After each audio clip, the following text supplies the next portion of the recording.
Everyone, আসসালামু আলাইকুম। আশা করি সবাই ভালো আছেন। আলহামদুলিল্লাহ, আমিও ভালো আছি। আজকে একটা নতুন ভিডিও নিয়ে আসলাম। ভিডিওগুলো মনোযোগ দিয়ে দেখেন।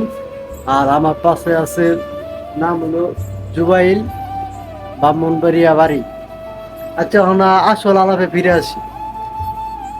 দুইটা পানির বোতল নিয়ে আসলাম 1 রিয়াল দিয়ে আর কি। বাংলাদেশে দুইটা পানির বোতল দাম পড়তেছে এক একটা পিস 15 টাকা। বাংলাদেশেও সেম এই পানির বোতলের দাম, এক একটা বোতলের দাম 15 টাকাই। সৌদি আরবেও কিন্তু এই পানি পাওয়া যায় না আর কি, দেশের বাইরে থেকে পানি নিয়ে আয়। সৌদি আরবে আমাদের মতো দেশের মতো পানি উঠে না, নিচে থেকে তেল উঠে।